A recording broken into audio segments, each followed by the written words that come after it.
I have now muted everybody except for David, who is now going to play a song from West Side Story, G. Officer Krupke by Leonard Bernstein. David?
Good morning.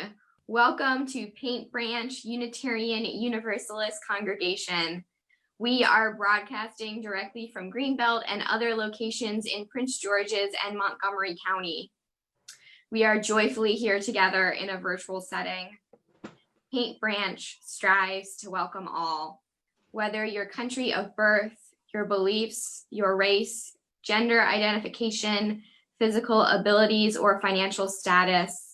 We affirm that these things do matter, and we have all found our way to Paint Branch. I am Samantha Evans, a member of the Worship Associate Team coming to you from Cheverly, Maryland. There are 7 of us who collaborate with our minister and church staff in planning worship services. I am glad that you chose to be with us today on your spiritual journey. And now, before we move into worship, let's brush up on our Zoom skills. Find that mute button, the microphone icon, and make sure you are muted, which Rachel already did for us this morning. Find the bubble for your chat screen. These are in different places on your screen, depending on what kind of device you're using. You can set your own pace for reading the chats by scrolling up or down. You can also mute the chat if you don't want it to pop up during service. You may also be able to change what you see on the screen from speaker to gallery view, which may let you see more than one person at a time, unless a meeting host is trying to spotlight the speaker. Just as a reminder, we are recording on Facebook Live and Zoom. Right now in the chat, please say how many people are in attendance via your connection. 1, if it's just you like me, and that way we can get a sense of how many are in attendance in the service today. If you're visiting for the first or second time, please post who you are in chat and provide contact information if you'd like us to be in touch with you. Thank you.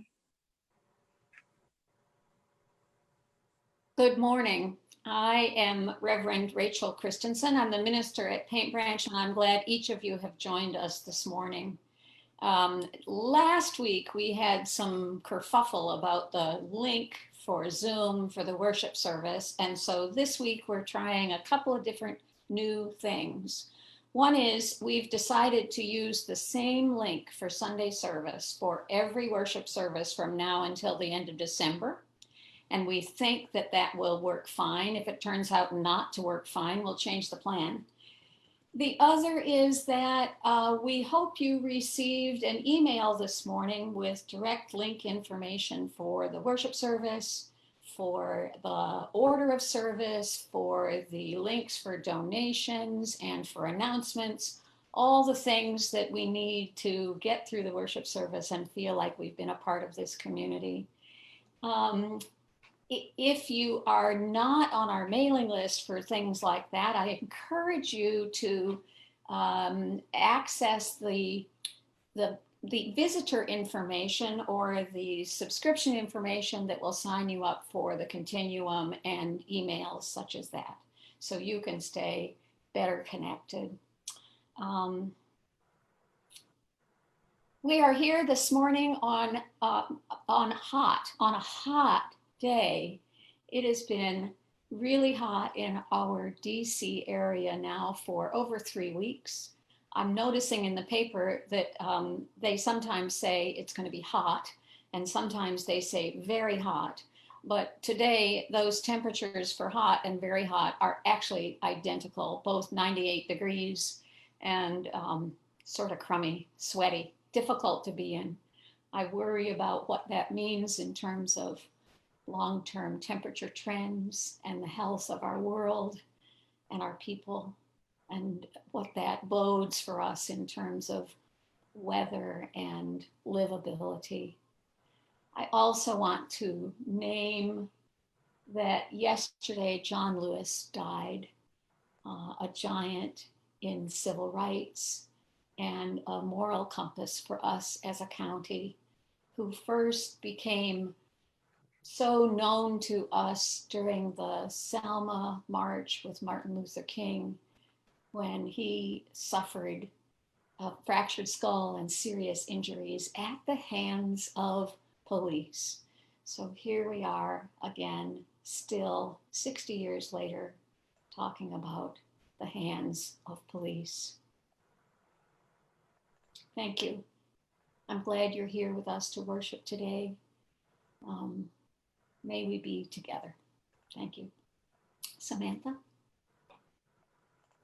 We will now light our chalice.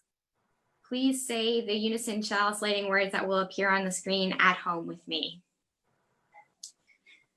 We light the chalice to celebrate Unitarian Universalism. This is the church of the open mind, the helping hands, the loving heart, and the radiant spirit. Encendamos, este, caliz, para celebrar el Unitarismo Universalismo. Esta es la iglesia de la mente abierta, de las manos amigas, del amor, del corazón y espíritu radiante.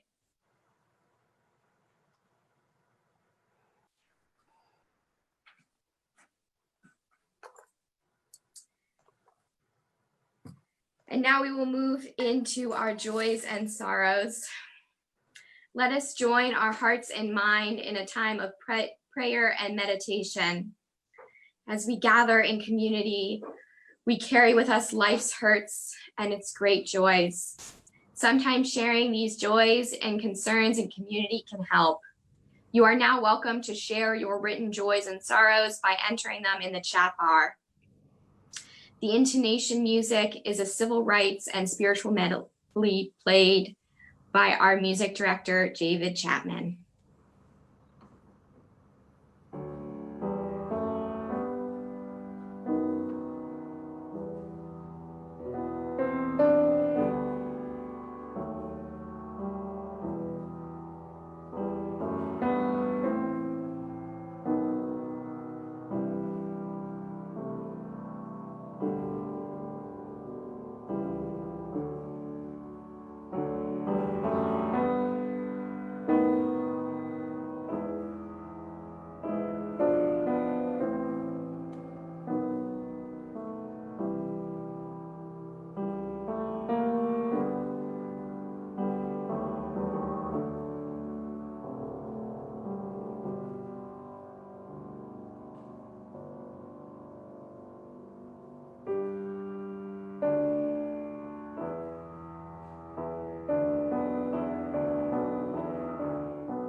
May we hold all of these and one another in love and kindness, so that this congregation may be a source of strength and comfort, courage and hope in the days and weeks ahead. And now we will have story and conversation with Reverend Rachel.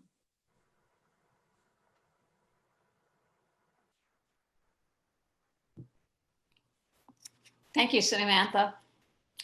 So I think about what it is we can do and whether or not we feel empowered to make changes when we see, we believe that changes need to be made. This is a story written by Gail Sfar, and it's a story about a young girl named Amelia. She was fascinated by tales of people with superpowers, Harry Potter, Wonder Woman, all of that. And she wanted to have powers like that so that she could help people.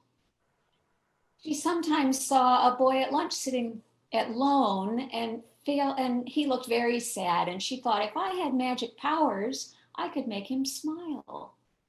Or sometimes there are kids who get picked on by an older girl. And she thought, if I had superpowers, I could straighten that out. One night, just as she was about to fall asleep, a fairy godmother came to her into her room and said, "Hello, Amelia, I'm here to help you. What have you been wishing for?" And Amelia said, "Oh, please give me some super magic powers so I can make a difference." "Well," said the fairy godmother, "I would be happy to give you some magic, but..."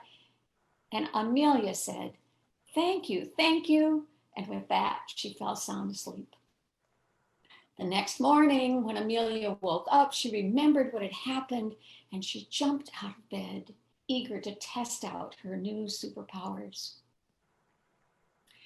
She didn't know any secret words or anything like that, but she decided she'd figure it all out as she went along. So that day at lunch, she saw that same boy sitting by himself and looking sad. "Let's try my magic," she said, and she wiggled her fingers from a distance, but nothing happened.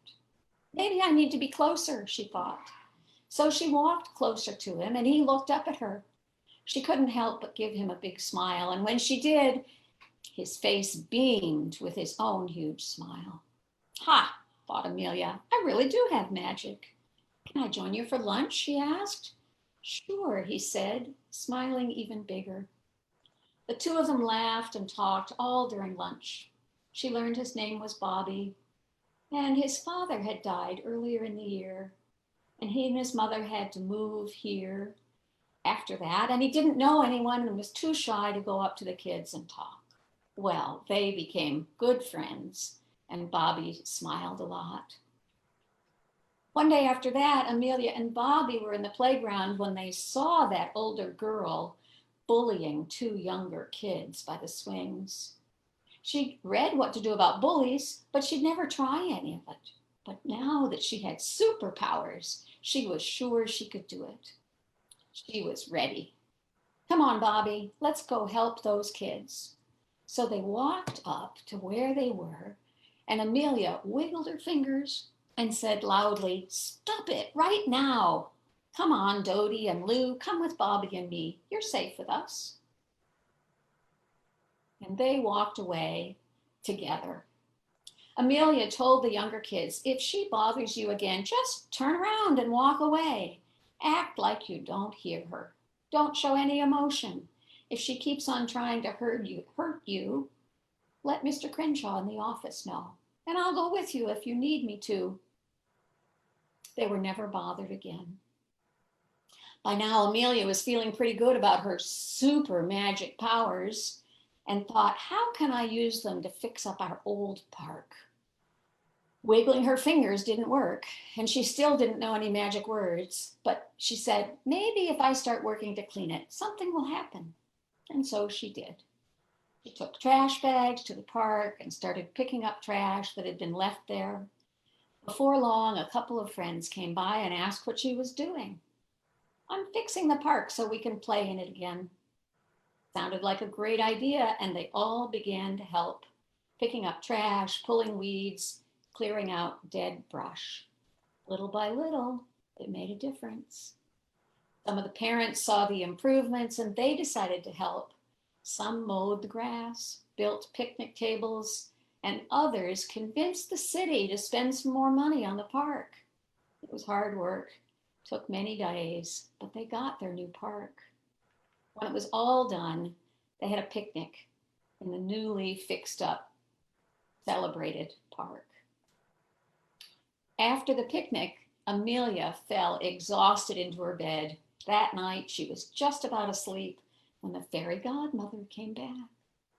"Oh, I'm so happy to see you," said Amelia. "I want to thank you for giving me all those super magic powers." "But," the fairy godmother said, but I tried to tell you my wand was broken. I didn't give you any." "You must have given me powers," said Amelia. "How else could I have made Bobby happy, stopped a bully, and given our neighborhood a wonderful park?" Fairy godmother just smiled.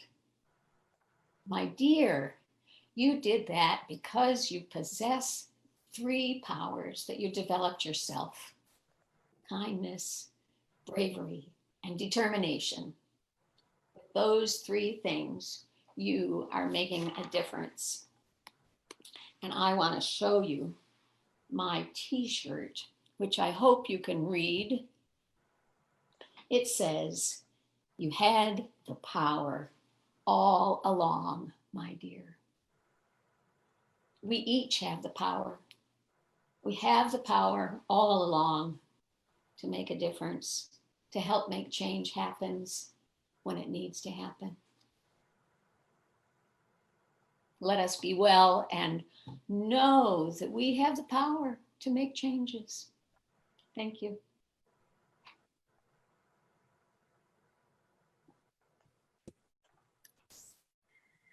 I am sort of a news junkie.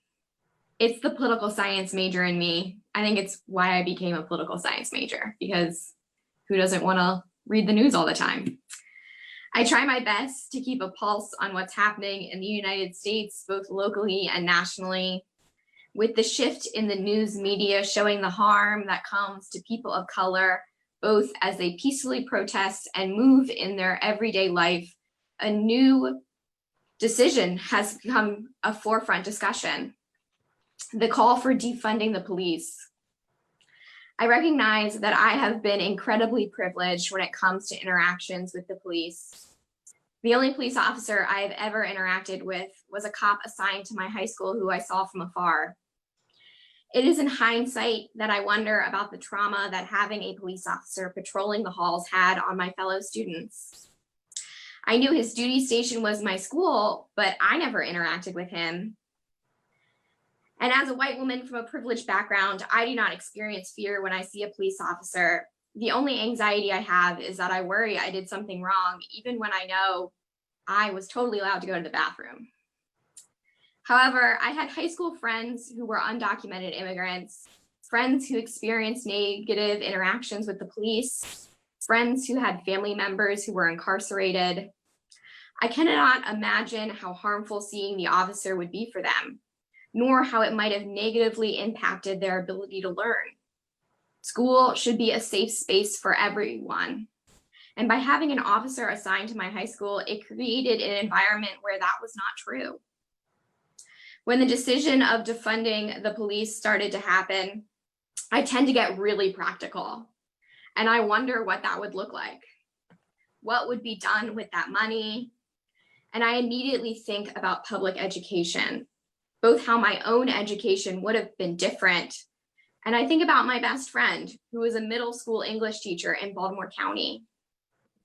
At the beginning of the past school year, she got a new principal who was upset about the amount of paper that was used in the first week of school.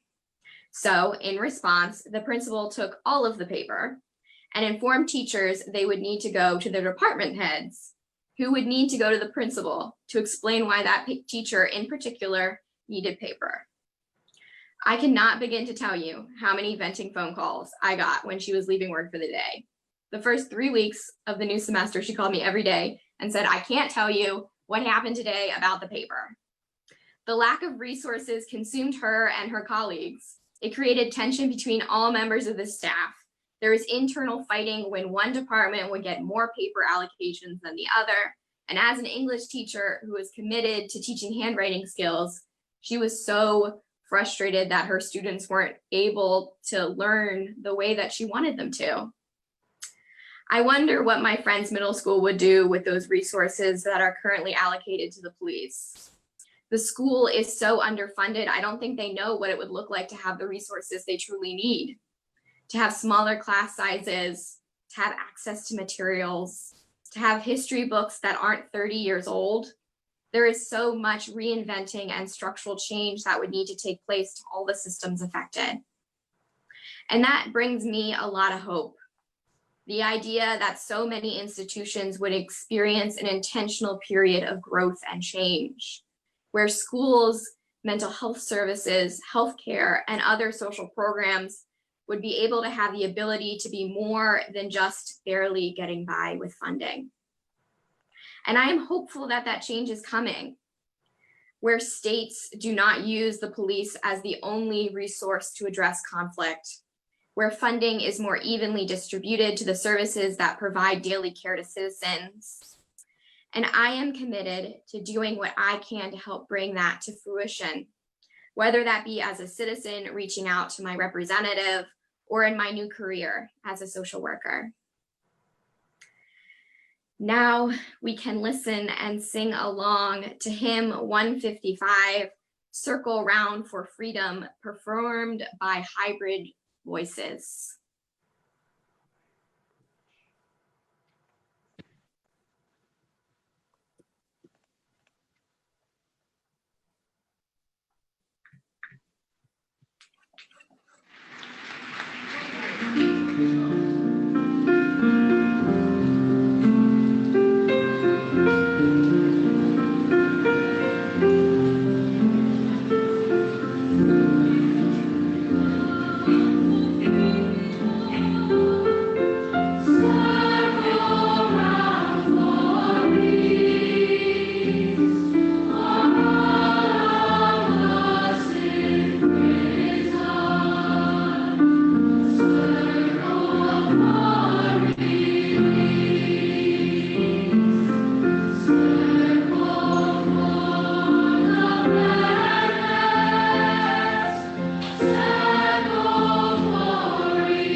Thank you. So what is policing?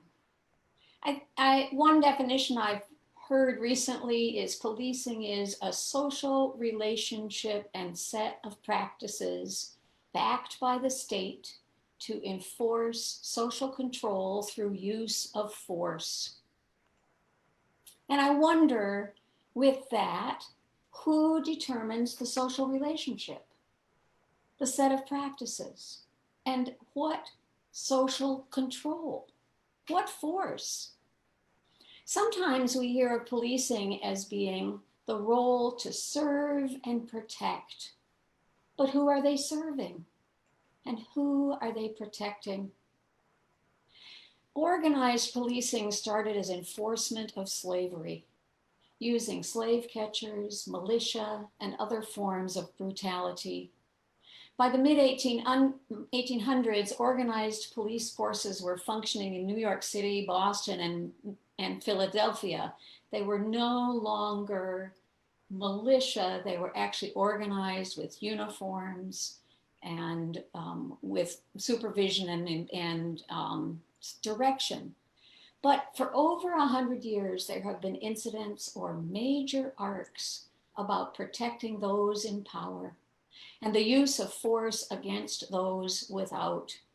African Americans arrested and beaten when whites would be treated lightly and let go.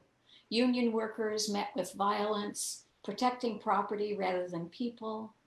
Thurgood Marshall in the 40s noted that police, quote, used persuasion that rather than firm action with white rioters, while against Negroes, they used the ultimate in force: nightsticks, revolvers, riot guns, submachine guns, and deer guns.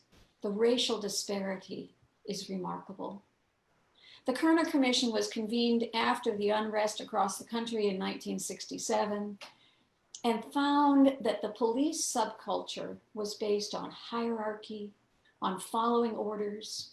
Few Black officers were hired, there was insufficient training or supervision and limited contact with the community, and there was racial disparity in the use of force. Same story, different verse. Every time we have major upset in this country. Khalil Gibran Muhammad, in his 2010 book, The Condemnation of Blackness, Race, Crime, and the Making of Modern Urban America, he said that police patrolled Black neighborhoods and arrested Black people disproportionately. Prosecutors indicted Black people disproportionately.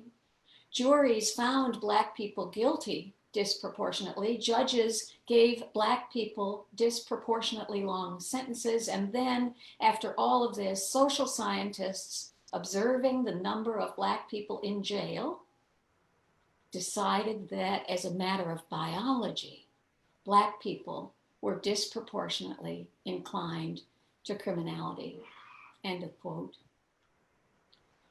Police union strategies to protect the police from accountability are rampant. There's the requirement to clear their employment history of complaints after 18 or 24 months. And it becomes difficult to dismiss a policeman from their job, overruled by union arbitration, overruling even the decisions of the police chief. There's generally no requirement for training and assessments addressing implicit bias, mental health, or racism. There's too little training on de-escalation or communication.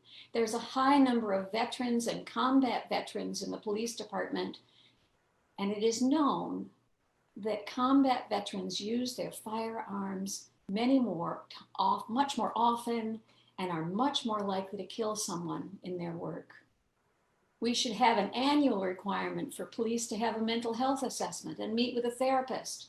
Although right now this is fully available to most police as part of their benefits, but if they use this benefit, if they actually go see a therapist, it results in a stigma and sometimes an actual limitation on their work functions. They get a desk job. Generally, a cop will not use it. I have experience with this. After the Pulse massacre in Orlando in 2015, I met as a chaplain with a person who was a first responder during Pulse. He was struggling with what he saw and what had happened there, but would not go see a therapist in the system because it would not have gone well with his colleagues. So, serve and protect. Who are they serving? And who are they protecting? Our policing is subject to the same social understanding as our communities. And for too many generations, that has involved assumptions about cause and effect that is racist and blames the victim. That poor people are to blame for their circumstances, are more violent, are both uneducated and stupid, are lazy and incapable of hard work, are violent and dangerous. And the assumption that they could be out of poverty if only they tried. Meanwhile, the structural impediments are so entrenched as to be almost impossible to overcome. The difference in generational wealth is astonishing. White people have over 10 times the generational wealth as people of color, while people of color have generally been only able to buy homes in communities of lower stability, lower desirability, and only using subprime mortgages if they can get them. And recently there was an article in the Washington Post that found that Black families pay 13% more in property taxes than white families based on uneven assessments of the value of the properties. The impediments have not been relieved. In some ways, they are being added to every day. People are labeled, even as children, because of their race and ethnicity, to be trouble, to be dangerous, and to be risky. All of these assumptions are amplified the police in their work, in the agency structure, in their behavior. This month in Prince George's County, it was found that Black police are disciplined more often and more severely than their white counterparts. The assumptions even carry deeply into the organization. How do you make a change in culture that is so entrenched? And so, some activists are calling for defunding the police. What does that mean? How are people envisioning this? How might that happen? There is a concern that anything less than defunding the police will not work, that culture change or reform would be ineffective. For decades, funding for police and enforcement agencies has increased.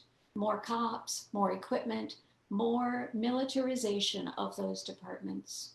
Obtaining surplus military equipment from the federal government, such as tanks and armored cars and riot gear.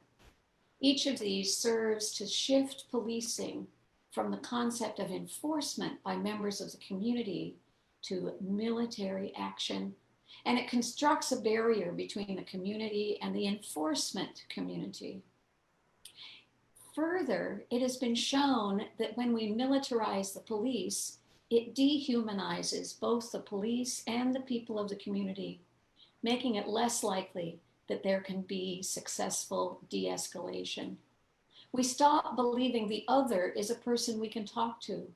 We stop believing that they are also people with dreams and children and trouble paying their bills. We stop believing that they care.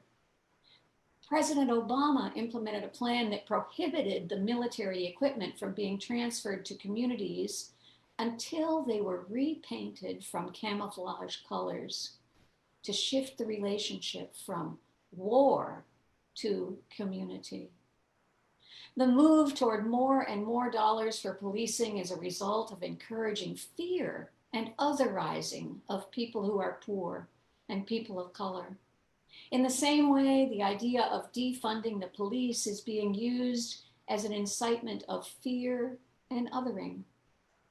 In addition, each time the funding for the police is increased, some other aspect of our community social safety net is defunded, funded and defunded. Each time some aspect of life and support of life is reduced. Mental health care, social work, Head Start, child welfare, affordable housing, food support, jobs training, educational support. All the things needed to reverse and shift the standard generational situation. A webinar I attended this week suggested alternative language, such as de-invest and reinvest, or perhaps rebalancing.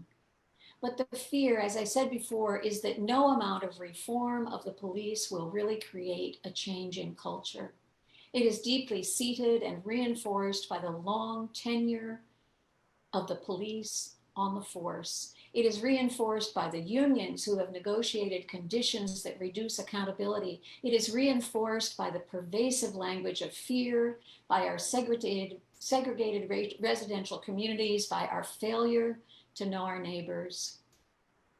In New York City, twice the police have staged a slowdown, once in 2014 and again in 2019, both times in protest of the way the police handled the police officer who killed Eric Garner. In a 2019 article by Melissa Gira Grant in the New Republic, she reports that there was a 7-week slowdown in 2014. But the outcome was that there was a drop in reported major crimes, along with a drop in arrests for minor offenses, those things defined as quality of life issues that police have previously been told to target so that disorder would not reign. In 2019, police union president Pat Lynch said, quote, "Now it is time for every police officer in this city to make their own choice. We are urging all New York City police officers to proceed with the utmost caution in this new reality, in which they may be deemed reckless just for doing their job." Remember, this was after the killing of Eric Garner, where he died of suffocation after being stopped for selling loose cigarettes. Continuing on with Pat Lynch, quote, "We will uphold our oath, but we cannot and will not do so by needlessly jeopardizing our careers or personal safety," end quote. The results of this? Arrests and summonses were down, and major crimes were down by 20%. Melissa Gira Grant goes on to say, "Law enforcement officers are not what makes a city safe. To pretend such police work is necessary empowers those who wish to protect police who cause the harm," end of quote. More police investment does not reduce violence or crimes. The US invests more money in policing than in poverty or education. It's been shown that a 5% increase in male high school graduation rates results in $5 billion of savings in crime expenses. We need to rethink our priorities and the way we spend our money. We need to work on culture change in our communities and particularly in our law enforcement agencies. Because the truth is that a budget is a moral document. It reflects the morals, the values of the community. This is an opportunity for values clarification. What do we believe in? What do we support? How do we want to spend our money?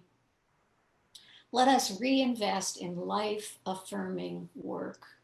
Children, education, families, preventing domestic abuse, jobs, housing, and food.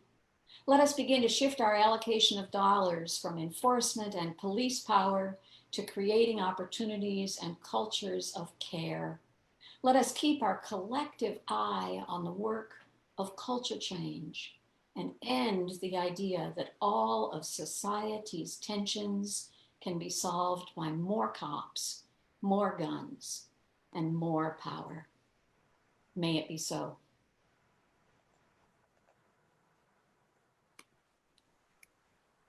Thank you, Rachel. The mission of this church carries on in these uncertain times and is more important than ever. We are so grateful to have the financial support of our members and friends. Please give as generously as you are able. The SAC special collection for the month of July is Doctors Without Borders, which is an international humanitarian medical organization known for its projects in conflict zones and countries affected by diseases. Please make donations by check payable to Doctors Without Borders. This Sunday's offering can be received using several methods that will be listed in the chat bar. Online donations through Breeze or via text, and mailed donations to the church office still work. David will now play a piece entitled Will Justice Reign by Catherine Scott.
Thank you, David.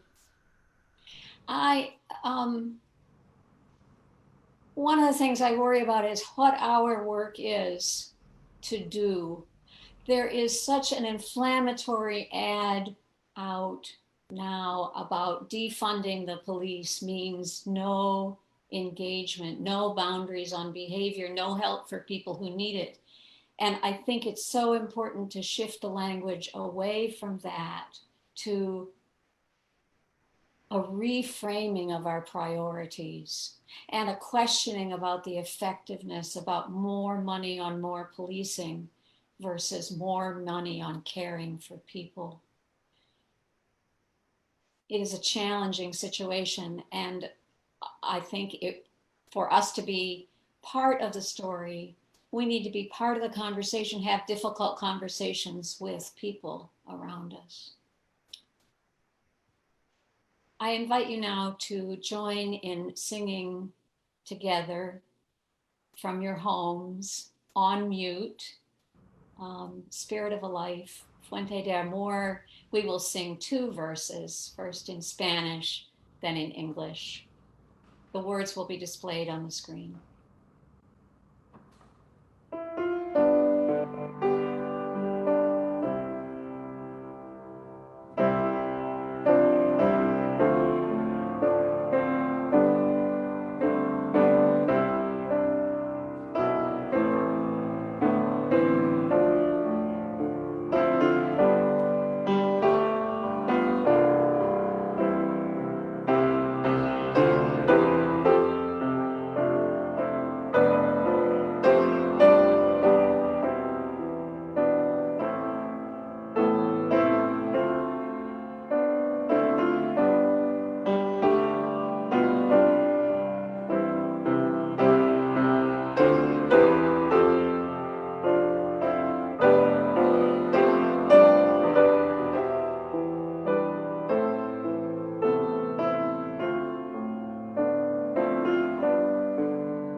Please hold on a moment as you are sorted into groups for our virtual coffee hour. If you would like to stay and talk about the service with Rachel, please decline.